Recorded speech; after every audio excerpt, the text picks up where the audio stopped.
Bonjour à tous, bienvenue dans notre nouvelle émission On ne vous dit pas tout. C'est déjà le numéro 3.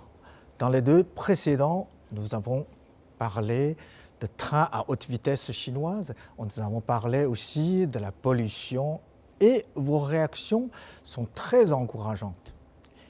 Voilà, nous continuons à vous parler de ce pays, de la Chine, toujours très mystérieux pour vous, mais en fait, malgré que la Chine est un peu différent que les autres pays dans le monde, mais en réalité, les Chinois sont des hommes comme les autres, donc il n'y a pas d'obstacle qui nous empêche à nous comprendre mutuellement. Voilà, aujourd'hui, nous allons parler d'un problème assez particulier, assez difficile, mais assez banal aussi, parce que tout le monde en parle, c'est le système politique. Quel est le système politique chinois? Alors, la plupart des gens ne le savent pas. On dit « c'est une dictature, c'est un autoritaire, c'est un pays, enfin, non démocratique », mais en réalité, nous avons un système démocratique consultatif qui fonctionne très bien. Nous avons même aujourd'hui très heureux d'avoir un invité, pas comme les autres. Il est lui-même député de l'Assemblée populaire nationale, M. Hu Si-she. Bienvenue. Bonjour. Merci d'avoir accepté notre invitation. On va lui demander toutes sortes de questions. On va lui demander comment il exerce son... enfin, ce n'est pas son métier. On va connaître tout. On va le questionner tout à l'heure. Tout d'abord, nous allons regarder un petit reportage pour savoir comment les étrangers nous regardent le système politique chinois. Alors, voilà un reportage réalisé par nos journalistes Elodie Buzeau, Liu Qing et Jiang Shiying. Voilà. Est-ce que tu sais ce qu'est l'Assemblée populaire nationale? C'est quoi? What, sorry? People's National Assembly of China? Assembly? Yeah. No, I don't know what it is. But truthfully, I do not, nothing. I don't know anything. Not a great deal, right? I know basically it's the main governing body of the country. That's about all I really know. L'Assemblée populaire chinoise, ça se trouve place Tiananmen et ils se réunissent tous les ans au mois de septembre. Et il y a plus de 600 membres. Non? Je crois qu'il y avait beaucoup de gens, députés chinois qui allaient tous les ans, qui représentaient chaque région de Chine. Et l'Assemblée consultative du peuple chinois? Non plus. No, I don't know what that is. Nothing. Again, I know it by name, but I don't know exactly how all of the different levels of government work together. L'Assemblée consultative contre l'Assemblée populaire, non, je ne saurais pas la différence. Est-ce que tu sais comment sont votées les lois en Chine? Je crois que c'est juste une partie au Pékin. C'est juste ça, il y a un groupe. Il n'y a pas beaucoup du monde qui peut voter pour ça, pour les grandes lois. How laws are made in Yeah. China? I presume by the party and within politics, and it's quite well tied with politics, but I don't know anything more than that. Est-ce que tu aimerais en savoir plus sur le système politique chinois? Est-ce que tu as l'impression de ne pas savoir grand-chose? Oui, j'ai envie de savoir plus, mais j'ai envie que c'est pas facile de trouver l'information. Voilà, en fait, deux sessions, c'est notre pouvoir législatif, l'Assemblée populaire nationale et la conférence consultative politique du peuple chinois. Alors d'abord, la question, c'est tout simple. Comment êtes-vous élu député de l'Assemblée populaire nationale? À l'Assemblée nationale populaire, en fait, il y a beaucoup de représentants des partis. Il y a les représentants des partis démocratiques, il y a les représentants des paysans, il y a les représentants des minoritaires.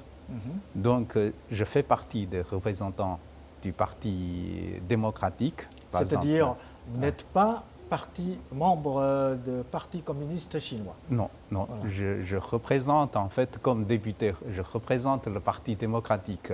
réellement en fait le parti gauche de Kuomintang. Voilà, de parti nationaliste. Oui. Alors, comment êtes-vous élu? C'est dans votre... Donc d'abord, il y a en fait une sélection en fait au sein du parti, c'est-à-dire le parti démocratique pourrait recommander 2 personnes comme leurs représentants, comme député. Voilà. Oui. Donc je suis comme candidat comme candidat pour pouvoir être élu à l'Assemblée provinciale. Alors Donc, qui vote alors? C'est le parti? Non, ce n'est pas le parti. En fait, c'est les députés de l'Assemblée provinciale qui votent les députés de l'Assemblée nationale. Voilà.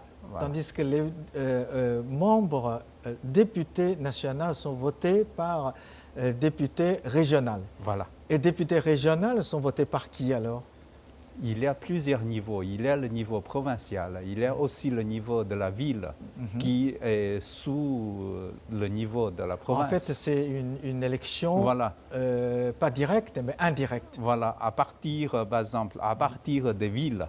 Donc, il y a des députés qui représentent des villes. En fait, ces députés-là pourraient être élus au niveau de la province. Oui. Et le député au niveau de la province pourrait être élu au niveau national. Voilà. Et vous êtes combien alors les députés nationaux? Nationaux, il y a 2893. Mais en fait, au bout de 5 ans, il y a aussi la liste est réduite. Maintenant, à peu près 2840 à peu près. Voilà, 2840 représentés 1,3 milliard. Voilà. Et comment vous votez les lois? Il y a un comité spécial. En fait, qui travaille sur la modification, l'application en fait, des lois. Ils font des propositions. Ils demandent notre avis. Est-ce qu'il faut modifier ces lois-là? Donc ça, c'est d'un côté. De l'autre côté, nous avons aussi la possibilité de faire la proposition. Par exemple, la loi de l'éducation. Je dis que la loi de l'éducation s'est établie dans les années 80 du siècle dernier. Donc, c'est trop ancien. Il y a aussi des réalités qui s'est déjà modifiées. Donc, la loi doit être modifiée aussi. Voilà. Donc, on pourrait faire la proposition. Mais lorsqu'on fait la proposition, il faut que la proposition soit signée par les autres députés, au moins par 30 députés. C'est-à-dire 30 députés, comme un groupe, peut proposer une loi et puis voter par l'Assemblée tout ensemble. Oui. Et lorsque vous êtes élu député, alors vous ne travaillez plus ou vous continuez à travailler? Vous êtes professeur à travailler à l'université comme professeur de français. Voilà, professeur de français ou comme. C'est-à-dire député n'est pas votre métier. Non, je ne touche rien pas de salaire, pas d'indemnité. Il n'y a rien, il n'y a que la responsabilité et la honnêteté. Et récemment en France, on a révélé que les députés peuvent, par exemple, embaucher leurs femmes, leurs enfants comme assistants, comme secrétaires. Et vous pouvez aussi... En fait, on n'a pas de pouvoir. C'est-à-dire, le pouvoir, représente le peuple que vous devez représenter. C'est-à-dire, chaque député représente à peu près 360 000 personnes. C'est-à-dire en Chine, il y a, comme j'ai dit tout à l'heure, nous avons 2800 députés. En fait, chaque député représente un certain nombre du peuple. Donc, ce n'est pas notre propre pouvoir qui pourrait être utilisé dans les intérêts personnels. Vous ne pouvez pas donc embaucher votre femme, votre enfant. D'accord. Et est-ce que vous avez aussi des privilégiés comme des députés dans les pays occidentaux? Par exemple, vous avez des indemnités, vous touchez un salaire, vous avez le droit de prendre l'avion de première classe gratuitement, ou bien d'autres, vous avez par exemple, maison, etc. Comme député, nous n'avons pas de privilèges, en fait. C'est-à-dire, tout ce que nous faisons à l'Assemblée nationale, en fait, c'est une partie de responsabilité. C'est-à-dire, nous devons représenter les peuples qui ont besoin de notre aide. C'est-à-dire, comme privilège, nous pouvons aller faire des enquêtes. Nous pouvons aller, par exemple, consulter le peuple, faire des enquêtes, faire des propositions, écouter leur avis. Donc tout cela, c'est notre domaine de pouvoir. Mais à part ça, nous ne touchons pas de salaire. Nous n'avons pas le privilège lorsque nous prenons l'avion. L'avion est remboursé par l'université. Par votre université. L'unité où je travaille. Et donc nous n'avons pas de privilège spécial. C'est-à-dire vous continuez à travailler à l'université comme professeur de français, mais en même temps vous faites votre devoir de député. Voilà, c'est ça. D'accord. Bon, pour mieux comprendre comment fonctionnent les deux sessions, c'est-à-dire l'Assemblée populaire nationale et la conférence consultative politique du peuple chinois. Voilà, je vous invite à regarder ensemble ce document pour mieux comprendre comment ça se fonctionne, ce document réalisé par nos journalistes. En Chine, le mois de mars est un mois dédié à la politique. Chaque année, à cette période, le pays procède à une mise à jour de sa législation. Et ce processus comporte deux événements politiques majeurs. Le premier est la CCPPC, ou Conférence consultative politique du peuple chinois, et le second est l'APN, ou l'Assemblée populaire nationale. La CCPPC a une fonction consultative, tandis que l'APN a une fonction décisionnelle.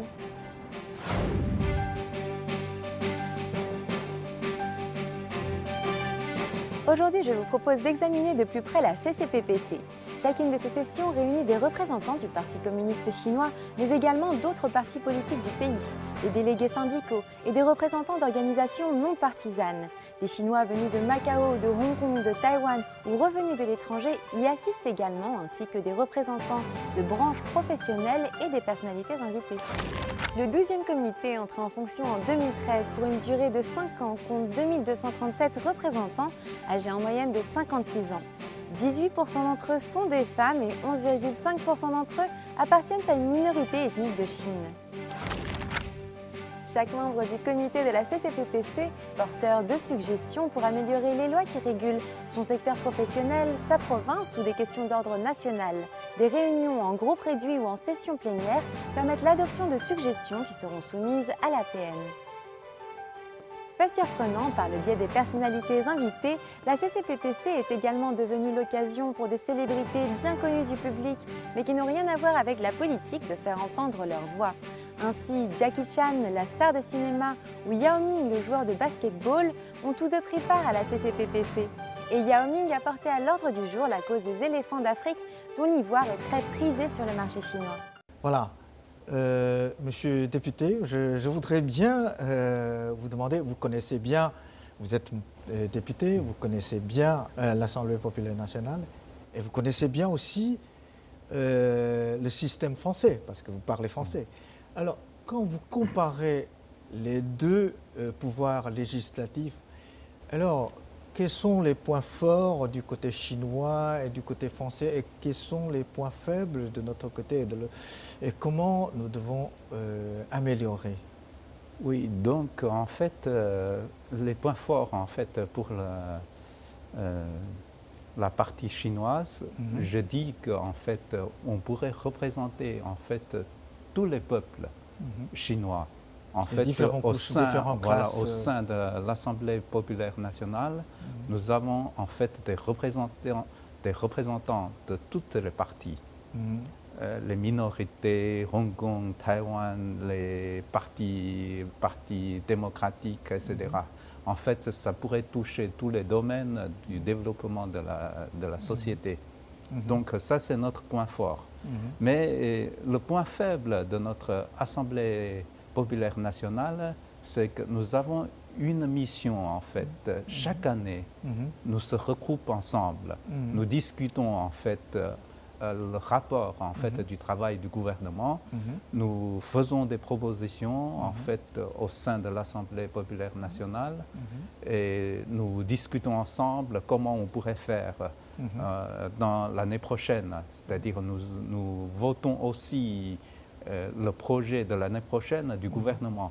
Donc ça c'est notre côté, c'est-à-dire c'est trop court pour nous. C'est trop court. Voilà. Une fois par an, c'est pas suffisant. Voilà, ce n'est pas suffisant. Mais en fait, il y a aussi un comité permanent qui se trouve à l'Assemblée nationale, à l'Assemblée populaire nationale, qui nous représente. C'est-à-dire ils travaillent pour nous. S'ils ont des choses à nous demander, permanent. Voilà, ils pourraient nous communiquer. Donc il y a le comité permanent au sein de l'Assemblée populaire nationale. Ça, c'est qui pourrait corriger un petit peu notre point faible. Et quel est le rapport entre l'Assemblée populaire nationale et le gouvernement? D'abord, le gouvernement est élu par l'Assemblée populaire nationale. Oui, ça c'est comme partout. Voilà, c'est-à-dire la formation en fait du gouvernement est faite par l'Assemblée nationale. Donc le pouvoir du gouvernement doit être supervisé par l'Assemblée populaire nationale. C'est-à-dire lorsque le gouvernement prend une décision importante, il doit informer en fait l'Assemblée nationale et nous devons voter en fait cette décision importante. Si nous sommes d'accord pour si vous cette décision. Vous n'êtes pas d'accord, vous pouvez renvoyer la décision au gouvernement de réexaminer. Ça ne se passe pas trop souvent, mais ça se passe une fois, c'est-à-dire le comité permanent de l'Assemblée populaire nationale renvoyait en fait une décision qui doit être prise donc, en ce qui concerne en fait la finance. Donc ils rediscutent leur projet et nous revotons en fait leur projet. D'accord.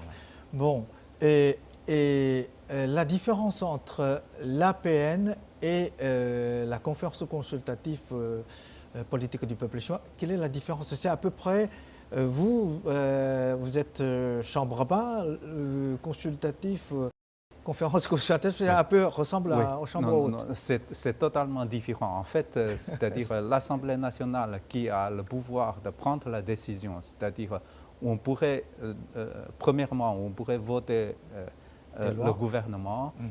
Deuxièmement, on pourrait voter les lois. Voter le gouvernement, voter les lois. Troisièmement, on pourrait superviser le travail du gouvernement.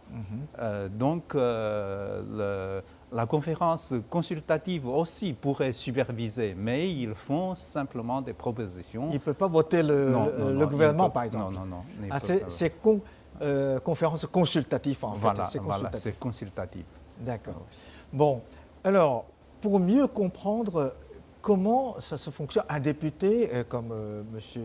Hu ou un député de la conférence consultative, comment il travaille, nous allons regarder le troisième reportage.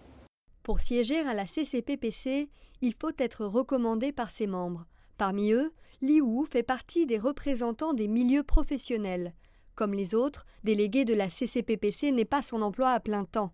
Li Wu est chercheur à l'Académie de l'agriculture et de la forêt de Pékin. Je suis devenu délégué de la CCPPC en 2003.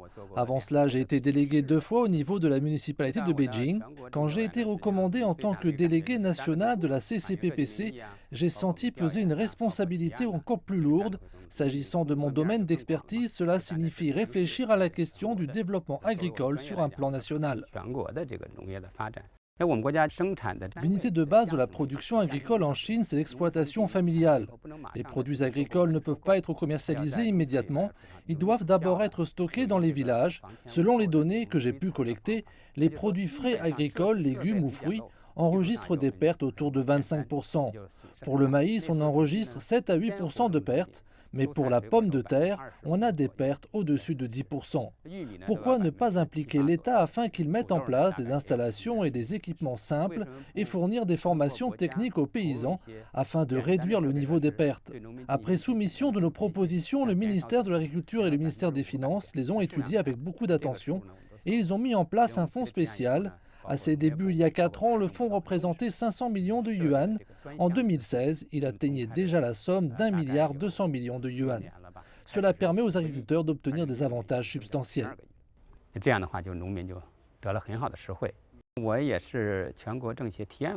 Je suis également membre de la commission des motions de la CCPPC. Quand les membres soumettent une proposition, il faut qu'elle possède un aspect novateur et qu'elle garantisse un certain niveau d'opérabilité. Voilà pourquoi ces dernières années, j'ai proposé de développer l'utilisation des petites machines agricoles, notamment dans les cultures horticoles. Suite à ces propositions, nous avons beaucoup discuté avec le ministère de l'Agriculture. Ils m'ont répondu qu'ils avaient déjà un plan de mécanisation agricole, mais qu'ils n'avaient pas réfléchi à la question des petites machines agricoles. Cette année, ces questions sont contenues dans le rapport de travail du gouvernement et notamment dans le document numéro 1 de l'année 2017. Cela signifie que les propositions que nous avons soumises vont être effectivement mises en place. Nous sommes vraiment très contents. 但是没有注重中小型机械化的这个管理。那么通过提呢，今年的政府工作报告，包括1号文件里边，17年的1号文件里都包括这个。那就是说，我们提了一些提案，确确实实有着落、有落实，那我们也感到很欣慰嘛。 En tout, plus de 85 000 propositions ont été reçues depuis la création de la CCPPC en 1949. D'après les rapports officiels, plus de 90% des demandes sont traitées de manière satisfaisante. Notre deuxième rencontre en témoigne. Jiang Liangqi a travaillé sur une proposition qui a abouti à l'une des lois les plus célèbres récemment adoptées par la Chine. Je m'appelle Zhang Yanxi. Je suis membre indépendant de la conférence consultative politique du peuple chinois. Je suis devenu délégué de la CCPPC en mars 2013. J'ai toujours suivi le développement économique de la société chinoise du point de vue des couches populaires. Mes suggestions de loi sont surtout axées sur la finance, les actifs financiers et la macroéconomie, ainsi que les questions relatives au bien-être du peuple. De très nombreuses questions économiques sont intimement liées à la vie du peuple. Par exemple, il fallait trouver un moment approprié pour proposer la généralisation du deuxième enfant. Une proposition dans ce sens que j'ai présentée en mars 2015 a été adoptée par l'autorité centrale au mois d'octobre. Bien sûr, je n'étais pas seul à avancer des propositions de ce genre.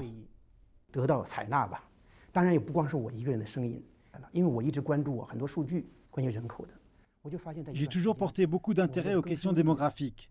Je me suis rendu compte que le taux de natalité était inférieur au taux de mortalité, une situation que je trouve préoccupante. J'ai étudié le sujet pendant plusieurs années, durant une période de 4 ou 5 ans. Pourquoi ai-je choisi de proposer cette réforme en 2015 ?